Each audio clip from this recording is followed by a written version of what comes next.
오늘도 본당 안에 들어오면서 한 분이 일찍 와서 기도를 하고 계시던데 눈에 눈물을 닦는 모습을 보면서 참 마음이 많이 아픈 마음이 들었습니다. 눈에 눈물을 닦으면서 옆에 아이는 한 아이가 있고 그 아이를 놔두고 엄마는 기도를 하고 계시는 모습을 보게 되는, 저도 모르게 간절한 마음으로 하나님 앞에 기도하는 그런 시간이 되었죠. 우리의 인생을 살다 보면 기도할 수밖에 없는, 기도하게 하시는 하나님을 만날 때가 참 많습니다. 물론 이유는 여러 가지예요. 때로는 우리가 하나님의 말씀을 거역해서 이런 기도의 제목을 가질 때도 있겠죠. 예를 들면 요나 선지자 같이 말이죠. 그죠?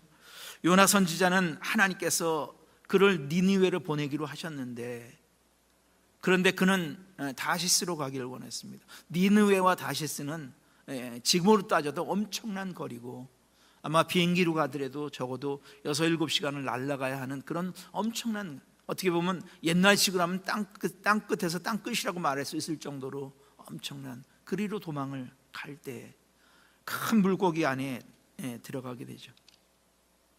요나서 2장 1절에는 물고기 뱃속에서 그의 하나님 여호와께 기도했다. 여호와 하나님의 이름을 불러 아뢰었다.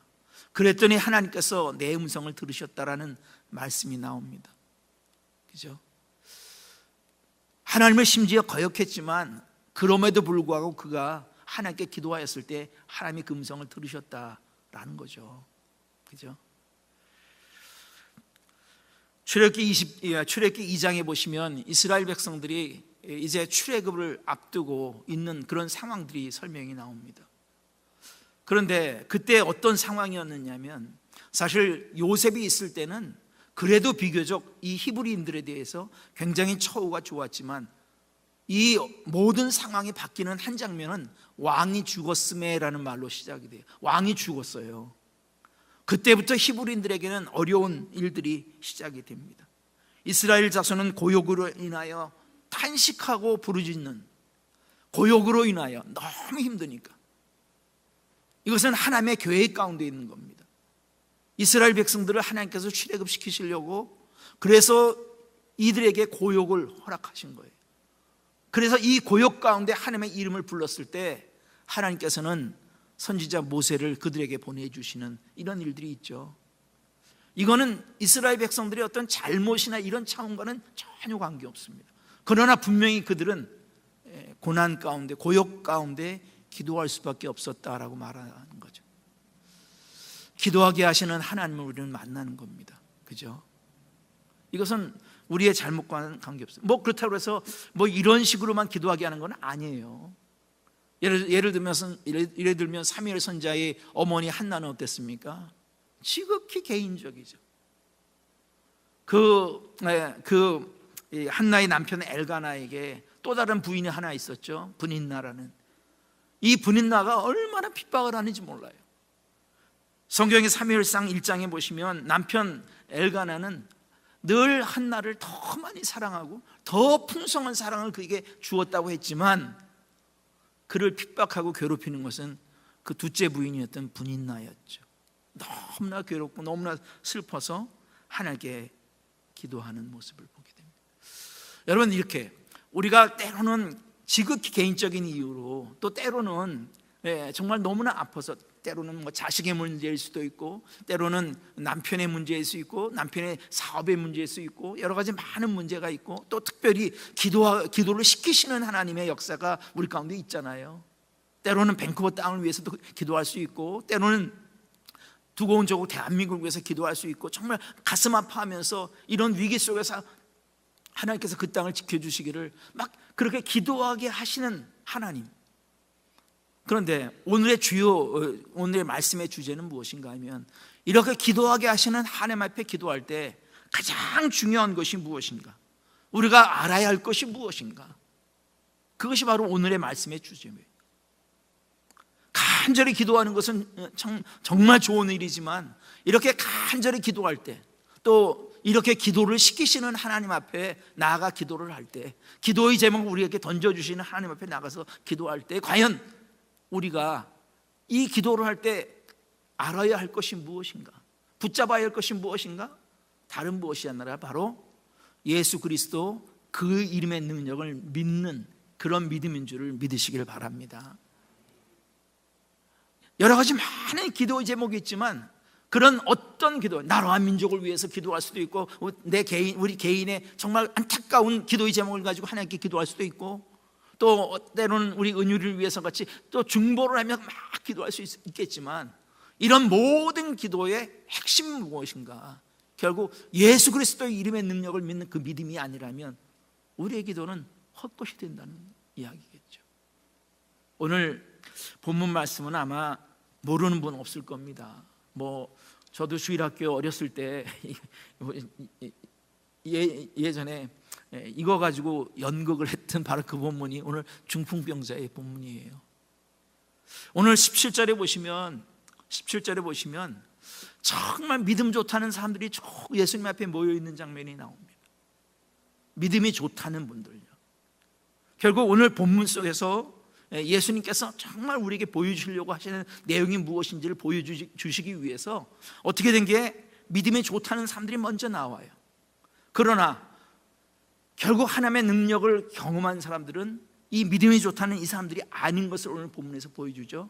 여러분, 믿음 좋다는 사람들은 누굽니까? 17절에 먼저 한번 읽어볼게요. 17절 한번 읽어보겠습니다. 시작. 하루는 가르치실 때에 갈릴리에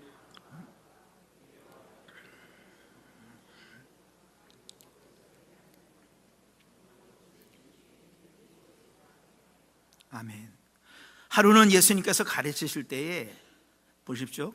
갈릴리의 강마을, 이 지금 배경이 어디냐면 가버나움입니다. 가버나움은 갈릴리 호수의 북단에 있는 도시예요. 그죠?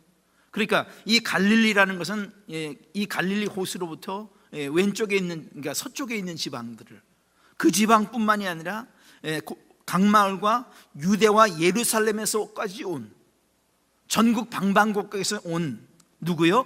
바리새인은 누굽니까? 예수의 말씀과 하나님의 말씀과 율법의 유전을 잘 지키는, 즉 행위가 완전하다는 사람들, 바리새인들과 또 어떠했어요? 율법 교사들, 즉 장로의 유전과 율법을 가르치는 사람들이에요. 말씀을 가르치는 사람들과 말씀을 잘 실천하는 사람들이 함께 모여 있었어요. 그런데 그때 정말 중요한 것은 병을 고치는 주의 능력이 예수와 함께 하고 있다, 이 말씀이겠죠. 많은 사람들이, 바리새인들이 있습니다. 율법사가 있습니다. 그리고 또한 병을 고치는 예수의 능력이 거기에 함께 있었습니다. 중요한 것은 이렇게 하나의 믿음의 그림들이 세팅이 되어 있었다, 이 말이죠. 그죠? 예수 그리스도의 그 이름에 병을 고치는 주의 능력이 함께하고 있었다라는 말씀이 바로 준비가 되어 있다라는 말씀이죠. 오늘 금요기도회 성전에 모여서 이렇게 하나님께 기도할 때 이미 어떤 세팅이 되어 있냐면, 병을 고치는, 우리의 문제를 해결하시는 주의 능력이 예수와 함께 있었다라는 거죠. 이미 이것은 하나의 세팅이죠. 하나님은 그런 하나님이시죠. 여러분 믿으시죠? 그죠? 하나님은 능치 못할 일이 없으시는 하나님이신 것을 우리는 믿죠. 그죠? 그분은 무소부재하신 하나님인 것을 우리는 믿고요, 그분이 오늘 이 자리에 우리와 함께 하심을 믿습니다. 이게 세팅이란 말이에요. 중요한 것은 이 세팅이 되어 있다는 것을 아는, 믿는 사람이 있느냐 없느냐, 그 차이예요. 사랑하는 성도 여러분, 병을 고치는 하나님의 능력이 예수님과 함께 있는 거 믿으시기 바랍니다. 오늘 그런 믿음을 가지고 기도하는 우리 모두가 될 수 있기를 주님의 이름으로 축원합니다. 그죠? 요한복음 14장 13절 말씀에 예수님께서 친히 말씀하시기를, 너희가 내 이름으로 무엇을 구하든지 내가 행하리니 이는 아버지로 하여금 아들로 말미암아 영광을 받으시게 하려 함이라. 분명한 것은 바로 이것이 이미 여기에 준비되어 있음에도 불구하고 이 병을 고치는 능력이 있는 예수님의 그 이름의 능력을 경험한 사람은 바리새인도 아니고 율법사도 아니고 바로 중풍병자와 그를 데리고 온 사람들이었다라는 사실이겠죠. 여러분, 이것은 굉장히 중요한 우리 인생들의 갈림길이 되는 거예요. 기도할 수 있어요. 하나님 앞에 기도할 수 있습니다. 그러나 우리가 만약에 예수 그리스도의 이름의 능력으로 기도하지 않는다면은, 여러분, 성황당에서 기도하는 사람들, 이스라엘 백성들이 그렇게 많이 우상 숭배를 했지만 바알에게 가서 절하는 사람들, 무슨 차이가 있겠어요? 그런 기도와 우리의 기도를 가르는, 구분하는 가장 중요한 척도 어떤 믿음? 병을 고치는 주의 능력이 예수와 함께 있는 그런 믿음. 그죠? 바로 이거죠. 그래서 오늘 이 저녁에는 정말 이런 믿음으로 기도하는 이 시간이 될 수 있기를 다시 한번 주님의 이름으로 축원합니다. 병을 고치는 그 능력이 예수님과 함께 하신다, 이 믿음 말이죠. 그래서 이것이 마치 하나의, 그러니까 이렇게 주어진 상황과 같이 17절이 주어졌을 때, 그때 한 사람들의, 일단의 사람들이 들어오죠.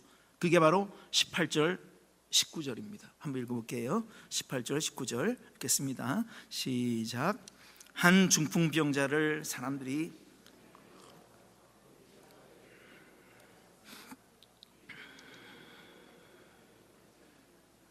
지붕에 올라가 기와를 벗기고 병자를 침상째 무리 가운데로 예수 앞에 달아내리니. 아멘. 한 중풍병자를 사람들이 침상에 메고 왔습니다. 너무 잘 아는 내용이죠. 이 중풍병자라는 말을 누가복음, 지금 우리가 읽은 누가복음에는 마태나 마가복음과 단어가 조금 달라요. 그러니까 누가의 직업이 뭐죠? 누가의 직업이 의사잖아요. 그러니까 의사는 정확한, 우리가 그 가버나움에서 베드로의 장모가 아주 중한 열병에 걸렸다고 하니까 우리는 중한을 단순한 형용사로 보지만 사실 그게 병명이에요. 그죠? 말라리아와 같은 병명을 중한 열병이라고 표현했던 거죠. 당시에 의사들이. 이것도 마찬가지입니다. 이 중병이라는, 그러니까 누가가 말하는 그 중풍이라는 것은 마태 마가가 말하는, 발음도 좀 어려워요. 파랄루티코스라는, 이게 마태와 마가가 쓰는 단어라면 누가는 파랄렐 루메노스, 파랄렐이라는 말이 우리가 패럴렐하고 비슷하잖아요. 그러니까 누가가 파랄렐 루미너스라고 말하는 것은 무슨 뜻이냐면, 그러니까 뇌가 뭐라고 그럴까요? 뇌졸중 같은 거. 우리가 뇌의 혈관이 터졌을 때와 뇌의 혈관이 막혔을 때가 다르지 않습니까? 그런데 중요한 것은 어느 경우에도 압력에 의해서 몸의 일부의 기능이 상실되어지는 그런 병이죠. 지금 그런 병, 그러니까 뇌졸중의 증상으로 말미암아 몸을 전혀 가눌 수 없는 그런 사람, 그런 환자가 왔었다는 거예요. 핵심적인 것은 바로 몸을 전혀 가눌 수 없었다는 그 말이죠. 자기가 아무것도 할 수 없게 된 그런 사람이라는 거죠. 이것은 마치 죄로 말미암아 이 세상을 살아가는 사람들의 모습과 같은 거죠. 그죠? 죄의 권위와 권능이 무엇인가 하면 우리를 무기력하게 하는 거죠. 죄로 말미암아 우리가 생명력이 넘치는 삶을 살지 못하게 하는 거죠. 이 죄를 간과할 때 우리는 정말 나락에 떨어질 수 있는 그런 상황이 되는 거죠. 오늘날 우리가 너무나 관대하죠. 죄에 대해서 관대하죠. 이런 것은 하나님의 사랑을 착각하는, 긍정적으로도 착각하고 부정적으로도 착각하지만은, 긍정적으로 착각하는 사람들은 하나님은 사랑의 하나님이시니까 이런 죄는 다 용서하실 거다라고 생각하는 착각이 있죠. 반대로 하나님의 사랑은 나 정도는, 이런 죄를 짓는 나는 절대 용서할 수 없을 것이라는 그런 착각도 하죠. 다 둘 다 잘못된 거죠. 그죠? 지금 이 중풍병자는 바로 이와 같이 죄의 형식에 있어서 자기는 아무것도 할 수 없는 무기력한, 아마 오늘 이 저녁에 기도하러 나오신 분들 중에서 아마 그런 분이 있을 수 있어요. 정말 나는 아무것도 할 수 없을 것만 같은 그런 무기력감에 빠져서 이제는 기도해도 그만, 안 해도 그만인 것 같은 그런 마음에 사로잡힌 분들이 혹시 있을 수 있다면, 여러분, 그건 죄의 영향력인 줄 믿으시기 바랍니다. 절대 그렇지 않아요. 그죠? 이런 중풍병자를 메고 온 사람들 4명이겠죠. 한 사람이 아니라. 어때요? 당신은요, 집이 그림으로 보여주면 더 좋았을 텐데, 요즘 말로 하면 슬라브 지방이에요. 슬라브 지붕이라는 것은 이렇게 평평한 지붕이죠. 한국에는 그 콘크리트를 가지고 슬라브 지붕을 만들었지만 옛날에는 진흙과 볏짚 같은 것으로 집단을 가지고 위를 덮었어요. 그리고 한가운데는 채광을 위해서 통풍케 하고, 그리고 겨울이 되면 그것을 루핑, 그러니까 지붕을 덮는 이런 재료를 가지고 덮어놔요. 그러니까 이 시대는 이 시절은 어떤 시절인가 하면 바로 그런 채광을 위한 그것을 덮어두던 그런 기후의 상황이죠. 그러니까 이것은 사실을 뭐 우리 한국에 있는 콘크리트 슬라브 지방을 막 파고 이런 차원은 물론 아닙니다. 그래서 그것을 드러내고 그 중풍병자를 통째로 이렇게 드러내리는 모습을 이제 보는 거죠, 그죠? 그리고 마침내 그 침상째 무리 가운데서 예수님 앞으로 달아내리는 모습을 보게 됩니다. 지금 움직일 수 없는 중풍병자를 고치게 한 그런 가능성을 제시한 사람은 이 사람들이죠, 그죠? 어떤 사람들이죠? 믿음을 갖고 있는 사람이죠. 적어도 여기에는 이름도 안 나와요.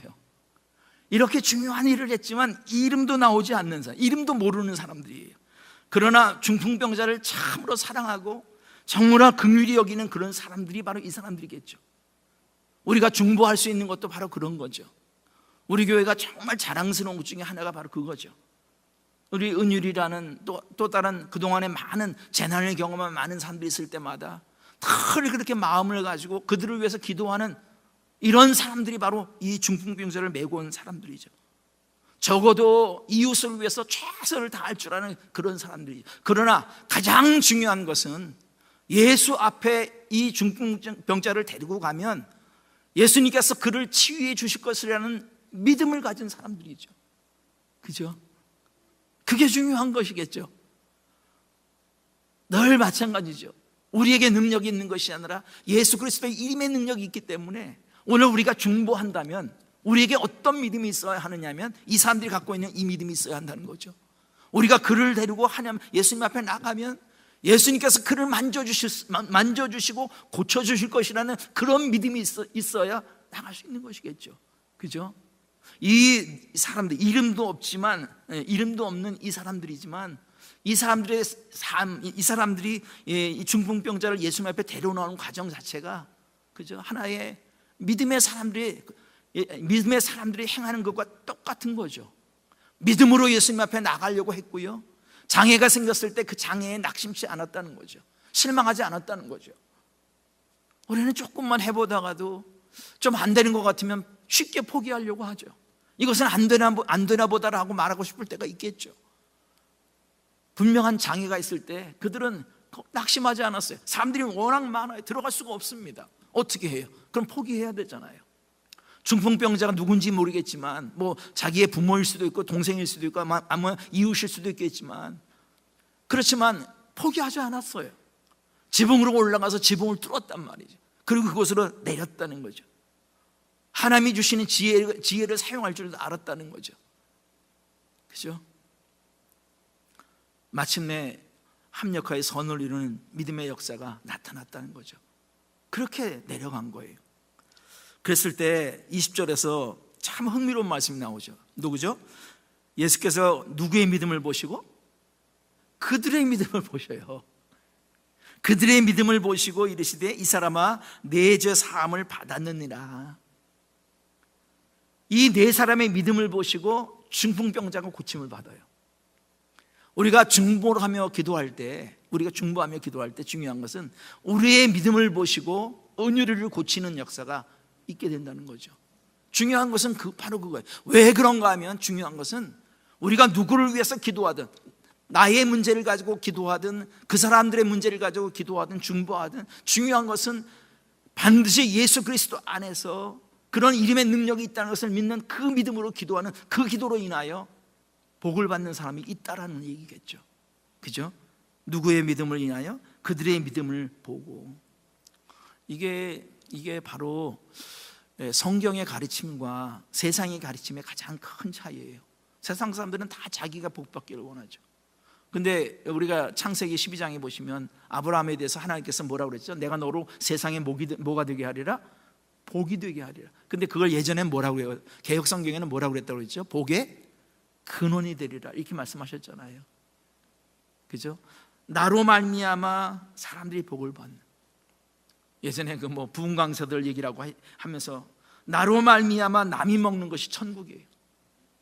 나 때문에 남이 먹는 거, 젓가락을 가지고 길어, 그래가지고 자기가 먹으려니까 못 먹어. 그래서 다 뼈밖에 안 남았어. 천국에 가니까 어때? 서로 먹여줘. 나로 말미암아 남이 먹는 것이 천국이고, 나로 말미암아 남이 복받는 것이 천국인 줄을 믿으시길 바랍니다. 세상의 가르침처럼 그냥 내 한 몸 살겠다고 죽으나 사나 자기밖에 모르는 이것이 아니라, 그들의 믿음을 보시고 예수님께서 중풍병자를 고치는, 내 죄 사함을 받았느니라 하시는 이런 역사가 그 가운데 있는 줄 믿으시기 바랍니다. 물론요, 왜 이렇게 말씀하셨을까가 궁금해요. 그냥 중풍병자를 향해서 내가 너를 치유하노라 하셨으면 아무 문제가 없을 것 같아요. 근데 왜 중풍병자와 죄와 무슨 관계가 있을까? 바로 그거예요. 죄로 말미암아 우리 가운데 나타나는 파급성이 뭐냐면, 조금 전에 말씀드린 것처럼 바로 우리를 향한 무기력감이라는 거예요. 그래서 내 죄 사함을 받았느니라 라는 말을 했을 때 여러분 어때요? 17절에서 믿음 좋다는 바리새인들 정말 얼마나 철저합니까? 하루 3번 기도해요. 시간 딱 맞춥니다. 절대 변하지 않습니다. 율법은 다 지킵니다. 주일 안식일 날 하지 말아야 된다는 것은 하나도 하질 않아요. 사람이 빠져 죽어도 율법의 장로 유전에 보면 사람이 죽을 것 같지 않으면 구해주지 못하게 돼 있어요. 안 구합니다. 사람에게 장로의 유전에 의하면 한 큐빗, 사람의 손끝에서 요 팔뒤꿈치까지 요 이상의 빵을 가지고 거지가 빵을 구할 때 창문 밖으로 여기 이상이 나가면 안 돼요. 그러니까 여기서 좀 못 미치게 이렇게 빵을 주고, 이렇게 할 수는 있지만 이렇게 철저하게 다 지킵니다. 율법사들은 어떤 사람들입니까? 모세의 오경을 사람들에게 가르칩니다. 율법의 아들들이라고 하는 12세가 된 남자아이들에게 하나님의 말씀을 가르치는 그 일을 합니다. 성경을 필사하는 사람들을 서기관이라고 하죠. 정말 말씀에 해박한 사람들이죠. 그런데 예수님께서 그 중풍병자를 고치는 그 모습을 보고 그들이 뭐라고 했습니까? 이 신성모독하는 자가 누구냐? 오직 하나님 외에 누가 능히 죄를 사하겠느냐? 너무나 많은 사람들이 예수를 머리로 아는 거예요. 지식적으로 아는 거예요. 그래서 능력은 없는 거예요. 이것은 뭐 어떻게 보면 저 자신까지도 포함하는 말씀일 수 있어요. 바리새인과 율법사처럼 정말 말씀을 내가 다 지킨다는 바리새인들과 말씀은 내가 다 한다는 율법사들은 그저 중풍병자를 향해서 예수님의 내 죄사함을 받았느니라라고 그를 치유하는 말씀의 역사를 했을 때 그냥 이렇게 접근하는 거예요. 이건 신성모독이 아니냐는 거죠. 사람들은요, 하나님 아는 지식에 잘못된 제한된 지식 때문에 능력에 이르지 못하는 것 같아요. 그죠? 우리 마태복음 13장에 보시면 갈릴리에서 예수님께서 능력을 하나도 행하지 않으셨다는 장면이 나와요. 근데 그때 말씀하시기를 뭐라고, 그 갈릴리 사람들이 그래요. 그러니까 예수님이 어려서 자란 것이죠. 뭐 이해는 합니다. 뭐라고 그랬어요? 이는 그 목수의 아들이 아니냐, 요셉의 아들이 아니냐, 목수 요셉의 아들이 아니냐, 그 어머니는 마리아고 형제들은 야고보, 요셉, 시몬, 유다라 하지 않느냐, 그 누이들은 다 우리와 함께 있지 아니하냐. 그러니까 예수님께서 그 형제들이 야고보, 요셉, 시몬, 유다, 적어도 4명의 남동생이 있고 몇 명인지는 몰라요. 여러 명의 여동생이 있는 거예요. 그죠? 그 누이들은 다 우리와 함께 있지 아니하냐. 그런즉 이 사람의 모든 것이 다 어디서 났느냐. 예수 정말 많은 능력을 행하는 이 예수, 이가 내가 알고 있는 그 예수라는 그 사실 하나 때문에 아무 능력을, 예수님께서 하나님의 능력을 전혀 보이지 않아요. 잘못된 지식과 잘못된 제한 때문에 이런 일들이 있는 거죠. 여러분, 예수 그리스도의 그 이름 가운데 병 고친 능력이 있는 줄 믿으시기 바랍니다. 제한된 지식이 아니라 그냥 그대로의 믿음 말이죠. 그죠? 근데요, 이럴 때 예수께서 22절에 보시면 예수께서 그 생각을 아셨다고 해요. 성경에는요, 경험적으로 아는 지식과 즉각적으로, 그러니까 보고 아는 그런 지식을 구분합니다. 그러니까 경험을 통해서 아는 걸 기노스코라고 하는데, 이 기노스코, 여기서 사용하는 단어는 그런 기노스코가 아니에요. 그 기노스코가 아니라 즉각적으로 보고 아셨다는 거예요. 그러니까 뭐 딱 보면 아는 거죠. 그죠? 그래서 예수께서 그 생각을 아시고 대답하여 이르시되 너희 마음에 무슨 생각을 하느냐라고 말씀을 하시죠. 다 아시죠. 오늘 우리가 믿음으로 기도하면 하나님께서 우리가 믿음으로 기도하는 줄 다 아시는 줄 믿으시기 바랍니다. 중요한 건 그거죠. 다 아신단 말이에요. 정말 두렵고 떨리는 말씀이죠. 뭐 저 자신도 그렇고요. 늘 기도하면서 어떤 때 보면 너무나 오래 기도했기 때문에 때로는 기도의 응답이 없을 수도 있다는 생각을 우리도 모르게 할 때가 있겠죠. 다 아시겠죠. 우리 스스로는 하나님 앞에 부끄러운 죄로 말미암아 부끄러워하면서도, 그러면서도 마치 죄 없는 자처럼 생활할 때 하나님 다 아시겠죠. 우리의 삶의 실상을 다 아시겠죠. 그죠? 믿음으로, 그렇지, 믿음으로 나가는, 다 아시죠. 예수께서 그 생각을 아시고 대답하여 이르시되 너희 마음에 무슨 생각을 하느냐. 그러면서 23절에 내 죄의 사함을 받았느니라 하는 말과 일어나 걸어가라 하는 말이 어느 것이 쉽겠느냐. 어느 게 쉽죠? 내 죄 사함을 받았느니라 이 말하고, 그 다음에 일어나 걸어가라 이 말하고 어느 게 쉽죠? 마치 이 말씀을 그냥 순서대로 본다면, 예수님께서 내 죄의 사함을 받았느니라는 말이 쉬우니까 그 말씀을 하셨다라고 이해할 수도 있겠죠. 그죠? 어느 게 쉽죠? 중풍병자, 움직이지 못하는 그 사람에게 일어나 걸어가라 하는 말이 쉬울까요? 아니면 내 죄 사함을 받았느라는 말이 쉬울까요? 어느 게 쉽죠? 여기 이 말씀 속에서 만약에 쉽고 어렵고로 말한다면 둘 다 어렵습니다. 중풍병자에게 아무것도 몸을 움직일 수 없는 그에게 일어나 걸어가라라는 말처럼 어려운 말이 어디 있겠어요? 죄의 사함을 내 죄의 사함을 받았느냐는 말처럼 어려운 말이 어디 있겠어요? 그죠? 둘 다 어려운 말이에요. 쉬운 일들이 아니에요. 왜 예수님께서 이렇게 말씀을 물으셨는가 하면은 이것은 사람으로서는 다 불가능한 일이기 때문에 그래요. 사람이 어떻게 죄를 살 수 있습니까? 어떻게 죽어가는 중풍병자를 고칠 수 있겠습니까? 사람으로서 할 수 있는 능력을 벗어나는 거예요. 오직 병을 고치는 주의 능력이, 여기서 주의 능력이란 말에 정관사가 없는데, 이건 유대인들에게는 이거는 하나님의 능력이라는 뜻이에요. 병을 고치는 하나님의 능력이 예수님과 함께 있겠다, 함께 있더라. 바로 이것을, 이 이름의 능력이 아닌 것은 할 수 없는 일, 불가능한 일. 그죠? 어느 것이 쉽겠느냐. 그러시면서 24절에서 선포하세요. 뭐라고 하죠? 그러나 인자가 땅에서 죄를 사하는 권세가 있는 줄을 너희로 알게 하리라. 인자가 땅에서 죄를 사하는 권세가 있는 줄을 너희로 알게 하리라. 알라는 거죠. 선포하는 거죠. 사랑하는 성도 여러분, 예수 그리스도 그 이름에 능력이 있음을 믿으시길 바랍니다. 예수 그 이름에 능력이 있어요. 그죠? 예수님께서 알게 하겠다 하시는 거예요. 알게 하겠다. 그래서 중풍병자에게 말씀하십니다. 내가 내게 이르노니 일어나 내 침상을 가지고 집으로 가라. 예수님께서 그 이름의 권세를 가지고 선언하시는 거예요. 참 중요하죠. 예수 그 이름에 능력이 있음을 믿으시기 바랍니다. 저도 우리 주 예수 그리스도의 이름으로 선포합니다. 예수 이름에 능력이 있습니다. 예수 이름에 능력이 있어요. 오늘 우리가 그 예수님의 이름의 능력을 믿는 그 믿음으로 기도하면 오늘 이 저녁 하나님께서 우리에게 응답하여 주시는 줄 믿으시기 바랍니다. 오늘 그렇게 기도했으면 좋겠어요. 그죠? 은혜를 위해서도 그렇게 기도해 주시고, 또 우리 교회를 위해서도 그렇게 기도해 주시고. 우리는 자꾸 걱정합니다.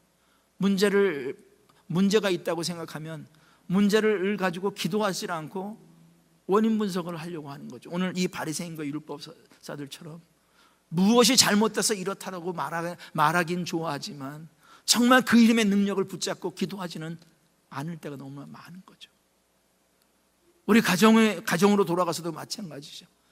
왜 이런 문제가 왔느냐를 분석할 줄은 알지만 그 문제를 가지고 예수님의 이름의 능력에 의지해서 하나님께 기도하지는 않을 때가 너무나 많은 거죠.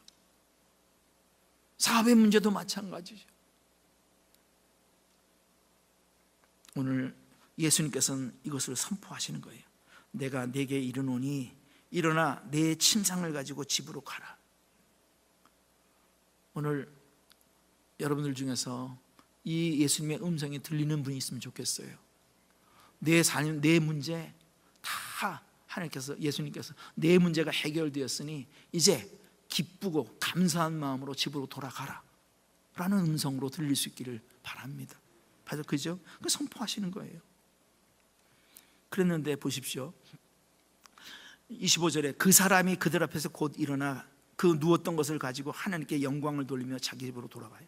그런데요 26절에 보시면 모든 사람이 놀라 하나님께 영광을 돌려요. 똑같이 영광을 돌려요. 근데 그 사람 중풍병자는 치유받아서 영광을 돌려요. 근데 모든 사람들은 놀라서 하나님께 영광을 돌려요. 물론 둘 다 긍정적으로 볼 수 있습니다. 놀라서 영광을 돌릴 수도 있어요. 그러나 치유를 받고 영광을 돌리는 건 차원이 다르죠. 간절한 기도의 제목을 가지고 이 시간에 왔는데 옆에 사람이 응답받아서 놀라운 변화가 나타나는 모습을 볼 때 놀라고 하나님께 영광을 돌릴 수 있어요. 그러나 치유받고 영광을 돌리는 이 중풍병자의 축복이 우리 모두에게 있어지기를 주님의 이름으로 축원합니다. 중요한 건 그거예요. 무엇이 이 사람들을 가르고 있죠? 바로 그 이름에 치유의 능력이 있음을 믿는 믿음이, 그 믿음이 있는 사람들과 믿음이 없는 사람들을 가르고 있는 거죠. 다 우리가 기도하지만 결국 이것이 우리의 삶을 가르는 거예요. 오늘 이 저녁에는 그 믿음으로 기도했으면 좋겠습니다. 우리 밴쿠버 순복음교회에 하나님의 살아계신 능력의 역사가 나타날 수 있기를 기도해요. 정말 믿음으로 선포하고 늘 두려워요. 예전에 제가 한번 말씀드렸지만 존 윈버, 비냐드 운동의 창시자, 시작이었던 1960년대 존 윈버 목사님이 왜 초대교회에 나타났던 이런 하나님의 능력의 역사가 왜 현대교회에는 나타나지 않느냐는 거죠. 그래서 나도 믿음으로 한번 선포해 보겠다는 거죠. 참 그 말씀이 저한테 큰 위로가 됐었어요. 그래서 자기도 선포했다는 거죠. 병고침의 역사와 능력이 있을 거라고 선포했다는 거죠. 그러나 안 되더라는 거죠. 첫 번째 이적이 얼마 만에 나타났다고 했죠? 9개월 만에 나타났어요. 그러면서 비냐드 운동이 시작돼요. 누구라도 막론하고 제가 목사니까 저만 하나님의 능력의 이름을 힘입어서 기도하는 것이 아니라 우리 모두가 다. 그래서 우리 밴쿠버 순복음교회에서는 이런 하나님의 살아계신 능력의 역사가 많은 표징으로 나타났으면 좋겠어요. 정말 요즘에 그런 것이 필요한 때예요. 오늘 이 저녁에 이 중풍병자의 치유의 능력의 역사, 중풍병자가 경험한 치유의 능력의 역사가 여러분의 심령 가운데 있길 바라고, 우리 교회 가운데 있기를 바라고, 여러분의 가정 가운데 있기를 바라고, 여러분의 간절한 기도 제목이 있기를 우리 좋으신 주님의 이름으로 축원합니다.